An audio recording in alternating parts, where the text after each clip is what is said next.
All right, guys, I'm super excited about today's lecture. Today, we are going to be discussing a lot of the creative aspects of the transmedia model. I know we've been through a lot of the business aspects, the business model of transmedia, why it works culturally, the value propositions, the technical definitions between West Coast, East Coast, looking at the case studies. Now we're going to jump into the creative minutia of it and see what makes it work creatively, which I think is a lot of fun. And today we are going to start that by looking at what we call story worlds and how story worlds fuel opportunity for your brand and for your project. And so I love this topic of story worlds. I'm super excited to talk to you about it today.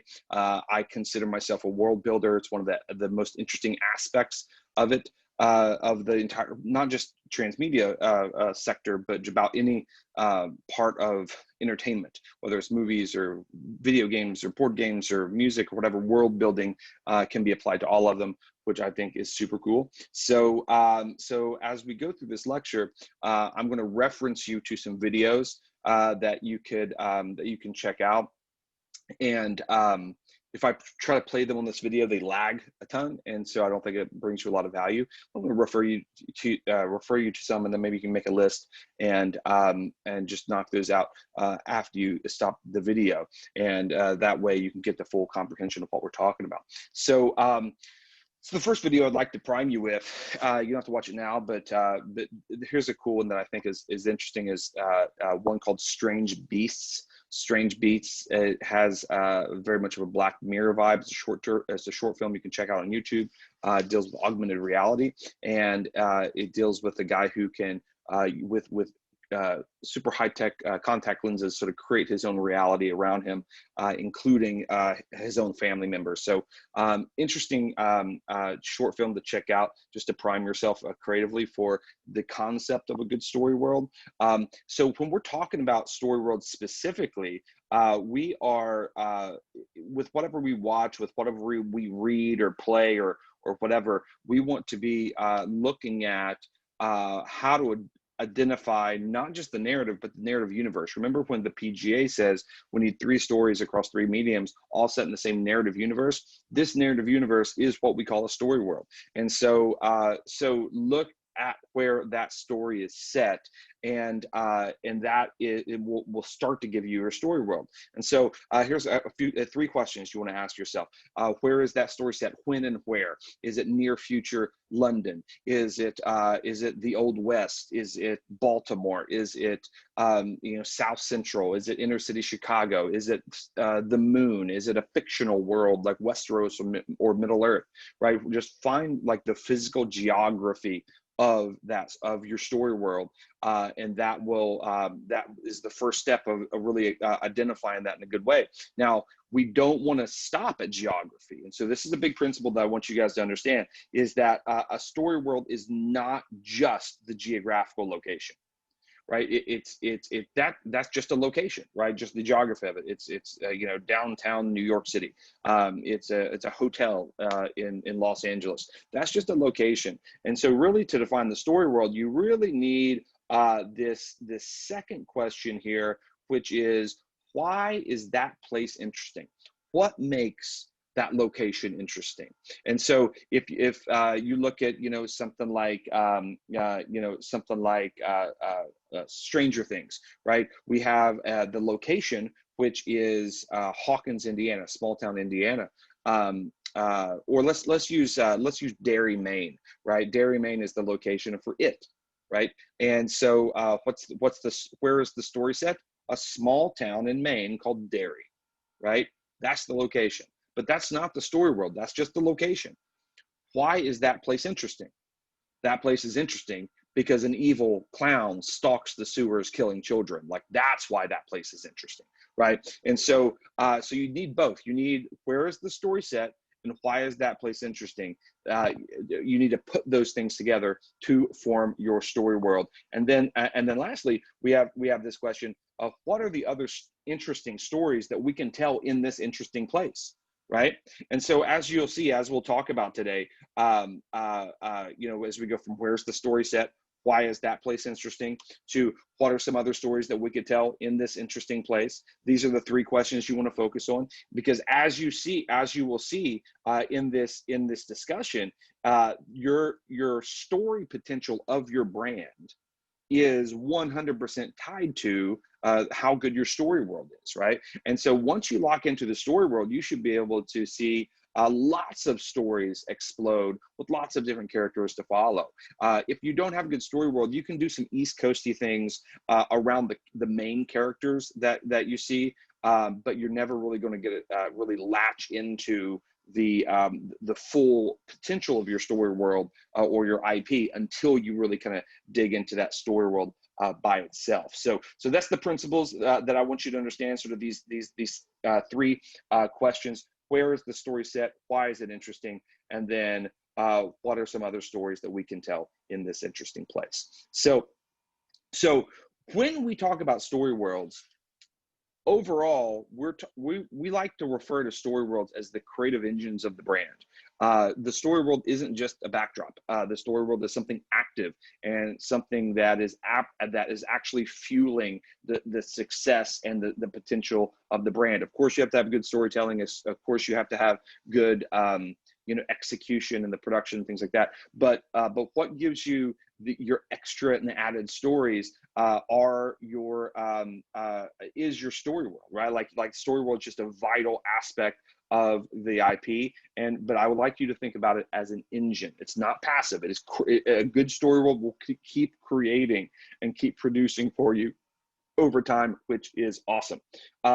So when you look at multi-platform projects, right? If you look at the most successful multi-platform projects, there's a through line, right? There's a common denominator that flows through them all, and that is whether you look at something like Star Wars, whether it's The Walking Dead, League of Legends, obviously, which is super popular in the video game community. You have something like the Batman or Batman in general. DC is really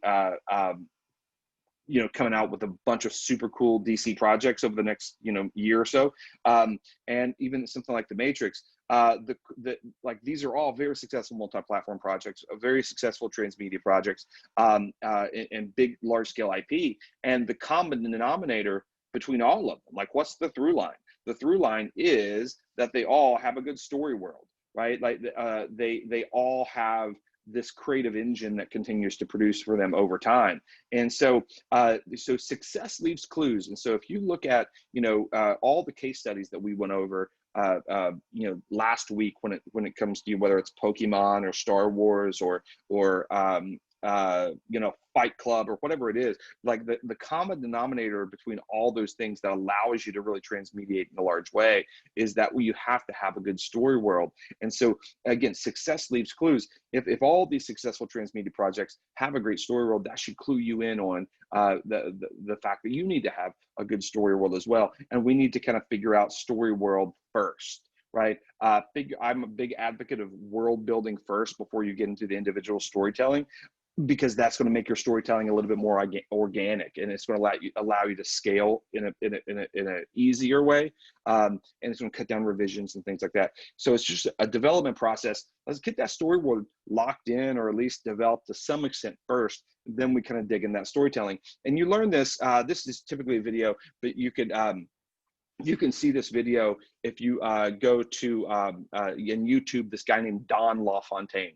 Don LaFontaine is traditionally known as the trailer guy. He's the guy that does, In a World, right? And so what's interesting when you see some of his mashups, which is this, this particular video was a mashup of some of his trailers, and how he keeps going back to this sort of that catchphrase, In a World, right? What's interesting about that is that before he tells you what the story is of the trailer, he tells you what the world is, right? In a world consumed by violence, in a world where women are discriminated against every single day. One woman overcomes those odds.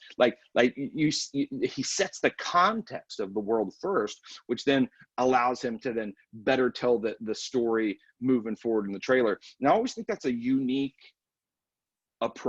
tactical approach of setting out story world first and then storytelling. So if you get a chance, YouTube Don LaFontaine and find some mashup of his trailers, and I think it kind of lends itself to a very interesting methodology when it comes to storytelling that leans more into world building, which I think is cool. So what we need to do is we need to learn to separate story from story world, right? Stories are very different than story worlds, and they're different things. A lot of people kind of lump them in together or ill-define what story worlds are, right? So we need to start to parse these things and separate these things because they're different, right? A story world is an interesting place, but a story is something cool and exciting and meaningful that happens in that place, right? So they're very different concepts, and we have to learn how to parse them out. So let's practice, right? So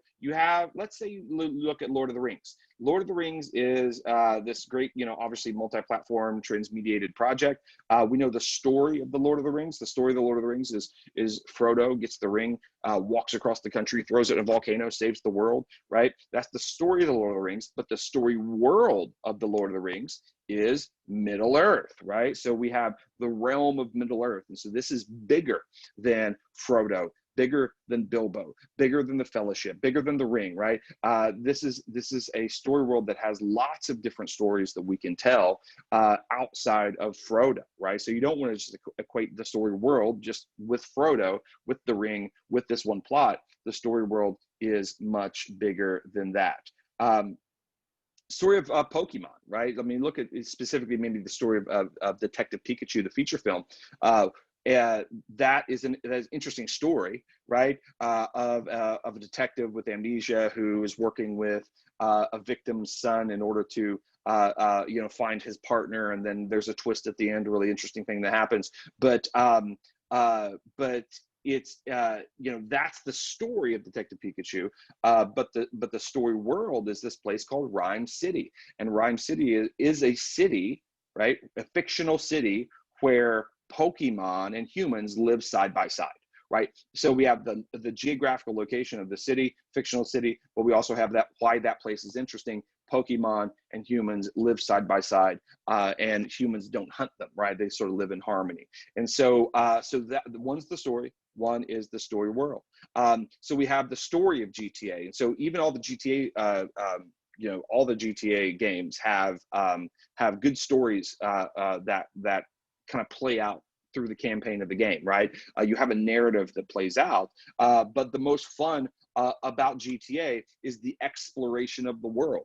In GTA 5, obviously that's Los Santos, sort of this alternate Los Angeles where you can just do anything that you want without repercussion, right? That's what makes that world interesting. And obviously with open world video games, that story world is preeminently important, because if you don't have a good world, then it's no fun to explore, right? Which is part and parcel of an open world game. But the story and the story world very different in that respect. Game of Thrones, right? So we know the story of Game of Thrones: Starks versus Lannisters versus the White Walkers, et cetera, et cetera.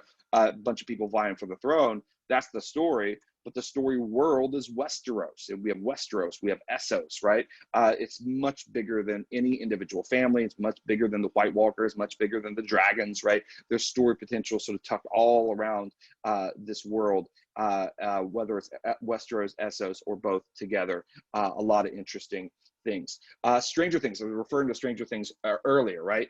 So we know the story of Stranger Things, the story of Eleven and Mike and Will Byers and the gang, battling the Demogorgons and, the evils from the Upside Down. That's the story, but the story world is Hawkins, Indiana.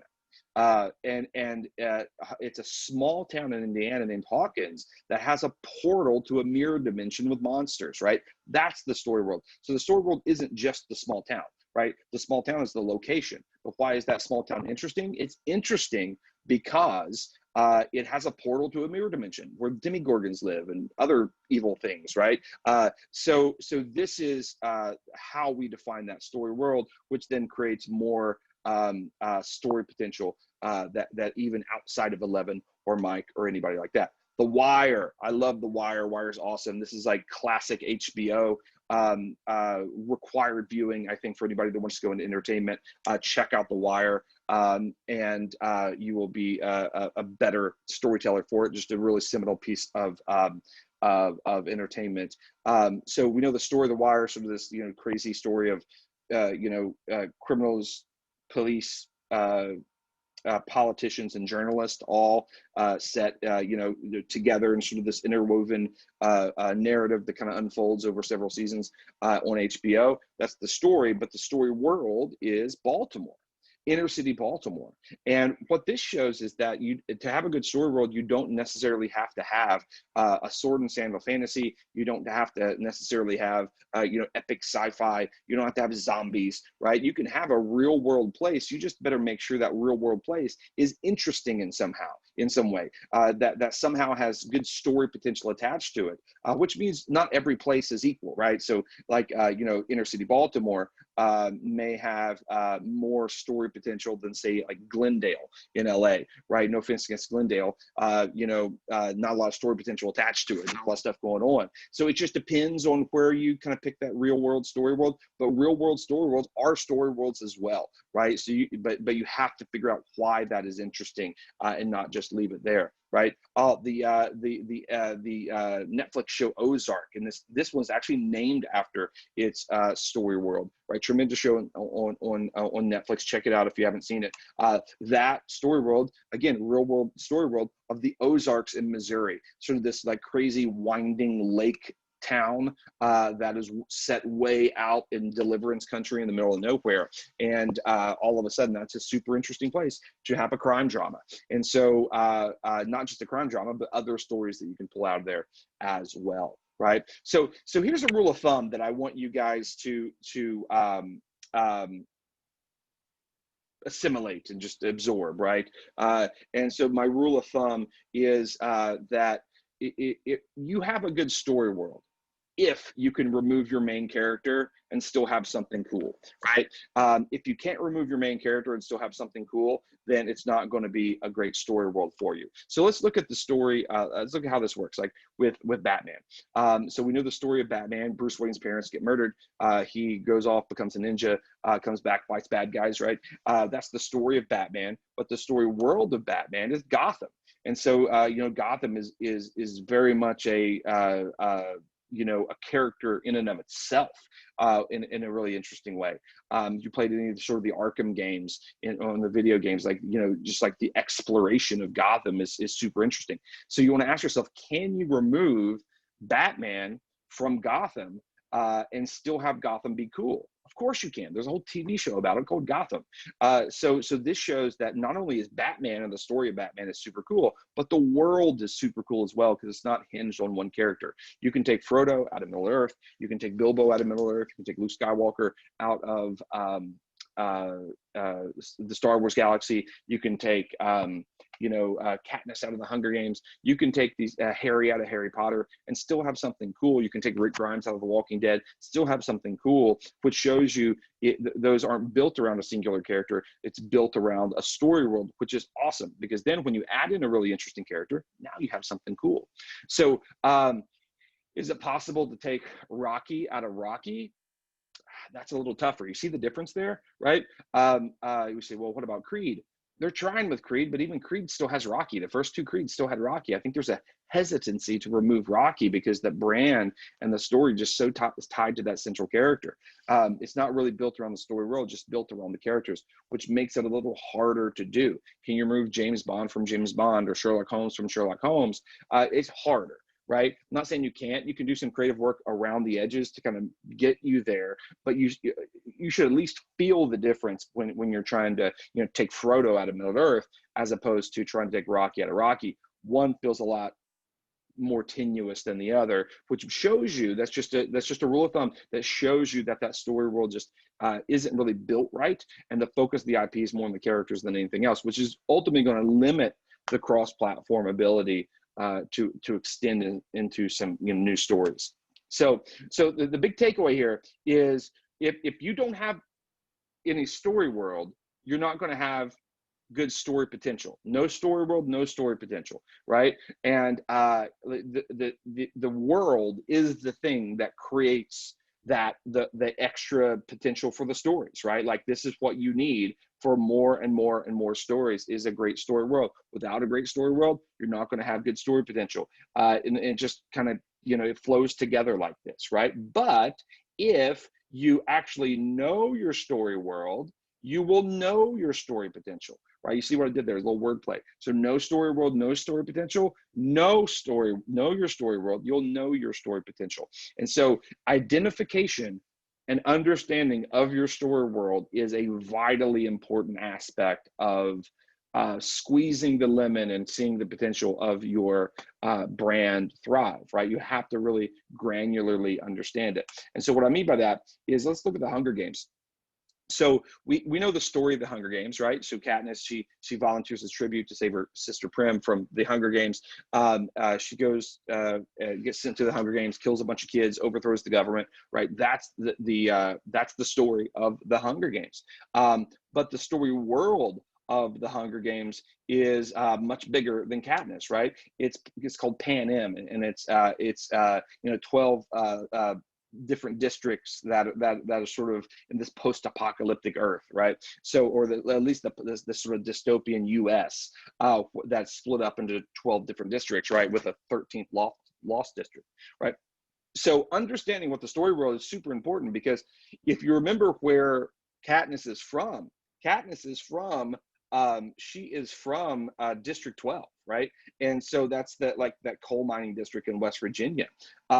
But what's super interesting is she gets on a train, goes directly into the Capitol, and overthrows the government, and that's about it. She spends like 5 minutes in District 13, has a cup of coffee, and then goes back to the Capitol in one of the later books. But primarily everything's done between District 12 and the Capitol, and that's about it. You don't really explore outside of that world, right? Or outside of those locations in the world. But when you actually look at the map here for the Hunger Games, I think you find something really super interesting, is that there's lots of stories to tell. I mean, look, every single district has a story. You can tell stories of District 6 and 8 and 9 and 7 kind of moves up into the Yukon. There's some cool things you can do with that. I mean, look, LA is not even on the map anymore. Like what's left in LA? Is it underwater? Is it just abandoned? Like what's the deal with that? There's even stories there. One of the most interesting things is, if you look at the map, District 4 and District 11 descend down into Mexico. So one of the first things I would do if I had the rights to the Hunger Games is I would go to Univision or Telemundo or a Spanish language broadcaster like that, and I would pitch a Spanish language Hunger Games TV show. And that would give an entry point for a Hispanic audience, right? But the legacy audience would be interested to go to the story if we explored the story of District 4 and District 11 and what was going on the border between those two districts while Katniss is doing her deal up north. That exploration would be good for an Hispanic audience, cultural entry point, but also good for the legacy audience if you tie it back to sort of that, with the additive comprehension, tie it back to the legacy franchise. But here's the punchline. We would have never known that was even a possibility had it not been through the identification and the exploration of the story world. If you had never looked at this map and just understood the story world through Katniss's eyes through the movie or the books, you would have been like, okay, cool, that's all there is to explore. But now really understanding that story world just shows you what that story potential is, right? So in the same way, if you look at The Wizard of Oz, classic movie, classic book, right? Which is a great story, but that story world is Oz. And so when you look at the world of Oz, you see that we've only explored a very little of that world, one little aspect of it. It says Dorothy crashes in that little blue Munchkin country there, right? She crashes, her house falls in Munchkin country, and she gets on the yellow brick road and takes the yellow brick road straight into the Emerald City, and then she leaves. Right. And so we feel, when you watch the movie, we feel like we've explored a lot. But really, when you actually understand what the story world is, you realize how much more there is to explore, right? All the other quadrants just there in the center. We have all the cool deserts. We have the dominions of the Gnome King. Maybe you can do a horror franchise there. Phantasms and the Kingdom of Dreams. Maybe that's like some psychological thrillers there. You know, the Country of the Gargoyles, the Kingdom of Nine. That's super interesting. Who's up there, right? There's other things that we can tell, and other stories that you could mine, but you would have never known it had you not have identified that story world, right? So super, super necessary that you do that. So so the thing that I want you to understand here, as I shrink myself so you can see this, is this is sort of the mantra that I want you guys to understand is story worlds create story potential. So this is how story worlds, you think this is just a creative asset, right? But the creative asset has very much a very specific business repercussion. That's why I call it the butterfly effect. So story worlds create story potential, right? And we see that and we understand that. But then why do we care about story potential? Because story potential creates revenue potential, right? The more stories that you can produce, especially across platform, is going to increase that revenue potential of your brand. If you don't have stories, you don't have products, right? And you need products for revenue potential. Why do we care about revenue potential? Because revenue potential attracts buyers, investors, executives, people that are focused on acquisition, right? They're attracted to your brand and your project because all of a sudden it has so much revenue potential attached to it. Why does it have a revenue potential? Because it has story potential. Why does it have story potential? Because it has a good story world. Why do we care about what the buyers think? The reason we care about what the buyers think is that when we sell stuff, when we get the investment, when we get our stuff acquired, when we sell stuff into development, right? When the buyers are happy, we're happy because we sell stuff, right? That's awesome. Now we can make our mortgage payment and we can make our student loan payment now that like we're actually creating stuff, right? Which is awesome. So like if you're a creator that's not, you know, in professional entertainment, that's not selling anything or creating anything, or ever getting investments into your stuff, like that can be frustrating, right? You're not super happy. You're happy when somebody comes along and finances your stuff, right? How do they finance your stuff? Well, they're attracted to your revenue potential. How do you create revenue potential? Because you need by creating story potential. How do you create that story potential? By having a good story world, right? So all this stuff kind of flows back and forth. It all impacts. It's like dominoes, right? That impact each other. This creative aspect of your world, this creative asset, the story engine that we're talking about, will have real world financial revenue repercussions, right? Whether for the good or for the bad, depending on how viable it is. So understand how this kind of plays all together. They're not completely separated, or they're really not separated at all. You feel like they're separated because they're other ends of the spectrum, the business side and the creative side. But when you're in a creative industry, they really work together for the ultimate effect, right? So another video that is interesting to check out is the pilot of Riverdale. Riverdale is the adaptation of Archie Comics, and Archie Comics is, you know, probably developed 6 decades ago, right? But the focus has always been on Archie, and you know, it's been this wholesome sort of a thing. So when the CW decided to develop a TV show based on the Archie comics, what they did was, one, change the tone, the style, and the whole thing. But they renamed it. They didn't go with Archie. They named it Riverdale, and Riverdale is the name of the story world. And if you go watch the very beginning of the first episode, called the pilot, watch the first 3 minutes of the pilot episode. One, you don't see Archie at all, right? You don't see his face at all. What you hear is a narrator saying that the story is about a town, a small town where everybody has secrets and nothing is as it seems, right? Like, it's setting up the story world, the location, why the location is interesting. The whole thing is about the story world, right? When you do the first 3-4 minutes of the pilot, and then you're introduced to Archie later down the road, right? But it's the whole, like, in a world methodology is set up that world, shift the focus and position it around the story world, because that's going to create that story potential that you need, especially for TV, to be able to get 100 hours of TV out of this concept, right? You can't just have Archie's face showing all the time. You have to be able to explore beyond Archie, which is why you see that shift into a story world focus, which is pretty cool. So when you look at the market and you see what's selling and what's being invested into, you see a distinct pattern of things being invested into that have great story worlds. And it just makes sense if you're a buyer, right? Because if I'm a buyer, if I'm a studio acquisition guy, and I have two scripts in front of me, one is for, one's going to be a good one-off script, and another is going to be a script that gives me, you know, one really good movie, but then I could also get 10 other things across platform over the next 10 years. And I have the same amount of money to spend on either one of them, right? I can spend, say, $250,000 to acquire each one. Which one is more attractive? Well, the one with the story world, because instead of spending $250,000 to get one script, I can spend $250,000 to get a script and 10 other things, right? I get 11 things for the price of one, which is why if you look at the market and look what's selling, it looks like, look at the shows that are being consistently greenlit by Netflix and Amazon and HBO Max and the video games that are hitting the market. It's a really super interesting thing because you see just how much there is a focus on story worlds, because it's like going to Costco and getting the big thing of toilet paper. It's like getting the big thing of toothpaste, right? You think I'm maybe overpaying for it, but ultimately it's an investment into more content moving forward, and it's that potential that they're looking at, right? There's a short film. I would even hesitate to call this a film. It's more like a concept trailer that you can find online called Leviathan.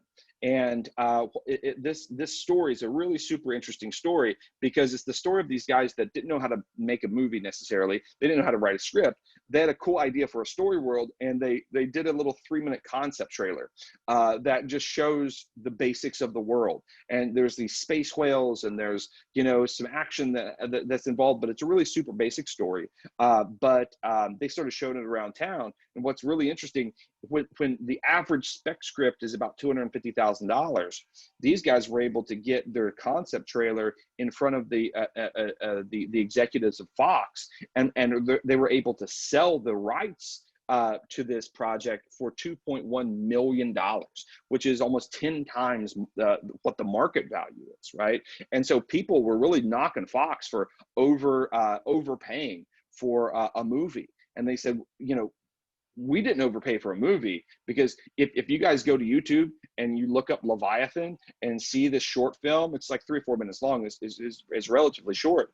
And when you see it, you instantly will recognize, oh man, you can do animation and comic books and video games and novels and films and television and everything out of this one concept. They said, we didn't get one thing for $2.1 million. We got 100 things for $2.1 million.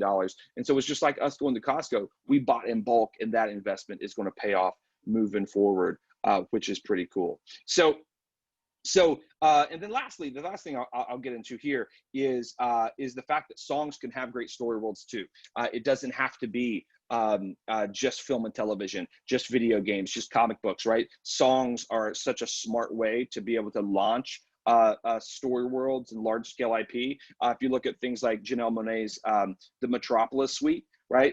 Metropolis Suite 1 and 2, great communication and it's just good world building, right? Like when you go and listen to that, right? It's a really, really cool world, cool story that she was able to pull off. You have something like Neo's Libra Scale, right? Which is a really interesting concept album that did a lot of good world building. Even something like Margaritaville, you know, Jimmy Buffett's Margaritaville is such a classic aspect of world building. Again, it's not dystopian, it's not sci-fi, it's not sword and sandal, but it just sets it up and talks about a place that we all want to go, and it's, you know, it's all about this world, whether it's just a town or a beach, whatever it is. It's a place that's interesting to people, that I think has story potential, not just brand potential in restaurants and things like that. I think there's other story potential that you can mine out of that, which I think is cool. I think a classic example is Hotel California, right? Obviously, it's a hit song that has a really good story in it, but the story world of a hotel that you can check in but you can never leave, because it's managed by this like demonic satanic force, is interesting, right? Like you can instantly mine it for video games and mini series and feature films and different things like that. Like there's potential that you can mine out of that story world, which I think is pretty cool. And so what, you know, a lot of good examples of this, honestly, like Lukenbach, Texas, this old country song that has a really interesting story world. The House of the Rising Sun, I think, has a really super cool story world. Logic, when he did the Incredible True Story concept album, super cool story world. Lupe Fiasco did The Cool, and that was a really interesting concept album with a really cool story world that dealt with zombie gangsters in inner city Chicago. So for all you music producers out there, don't think this is just a video game thing or a movie thing, right? Like I actually think that, like, if you can launch a great story world through the lyrical content of your music, that's one of the best ways to do it, because it's so budget friendly, right? It doesn't require sort of millions of dollars to be able to do that. You can do that relatively inexpensively, and use that pre-awareness to then scale it into some bigger, more visual things, right? So songs have great story worlds. One of my favorites is, if you go look this up, To Live and Die in LA. To Live and Die in LA is a Tupac classic, right? And that is, and it's not just because it's Tupac, right? But I think he just does a really good job of world building. And what I mean by that is he shows you not just LA, he gives you what he thinks and says is the real LA. It's not just Santa Monica and Beverly Hills. It's the real LA is Watts and Compton and Crenshaw and you know, South Central, right? And he talks about the culture and the creativity and the unity there, but at the same time the danger and the dress code. There, like, honestly, there's principles that Tupac used in this song that George R. Martin uses in his approach to world building in Game of Thrones. There's principles that are similar, and Tupac could have used this as a launching point for multi-platform storytelling to mine all the stories out of what he considers that real LA, right? So you know, go take a trip back to the 90s, go YouTube to Live and Die in LA, and really pay attention to the world building that he does. I think it's a masterclass, honestly, even though it is, you know, it feels very different than something like J.R.R. Tolkien and or George Lucas. Feels different just in application, the tone, the style, the genre, the medium, the platform, the whole thing. But really, those principles are really super similar, and I think it's a good thing to explore.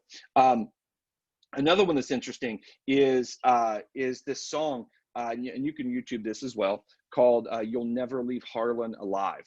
And there's this old folk song that is all about this place called Harlan, Kentucky, where you like, people can't escape. It's like this, it's almost like a Hotel California, but with a small town sort of a vibe.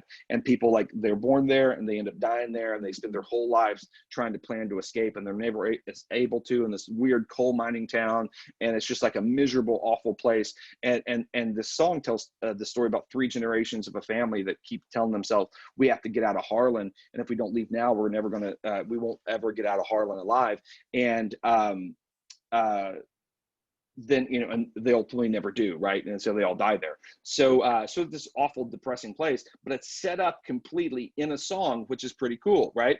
And then the reason I bring this up is that there's that author, Elmore Leonard, who wrote a whole series of books set in Harlan, Kentucky. He was inspired by this song, wrote a bunch of books set in this crazy place called Harlan, Kentucky, where you can never escape, right? And then these books became the basis of the TV show Justified, which ran for 7 seasons on FX, all about Raylan Givens, who's from Harlan, Kentucky, with that central premise of, will Raylan Givens ever be able to leave Harlan alive, right? And so we can see how this works, and you can actually reverse engineer this now, right? To say, okay, if a song can accidentally go from song to book to TV show, how do I now see the principles that it tapped into? Now I can reverse engineer it and do it intentionally, launch in music, grow to books, and then grow into TV. Super, super cool stuff there. So when it comes to story world, what we want to do is you want to identify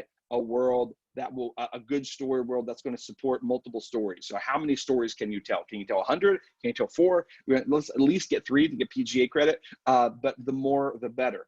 How many mediums does your world support, right? Can you get music and video games and comic books and film and television and board games, the more the better, right? How many genres can your world support? You know, can you get romance and action and horror and political intrigue? Like, the more boxes you can check with genres, the better. And is it built around a single character, or can you explore multiple characters?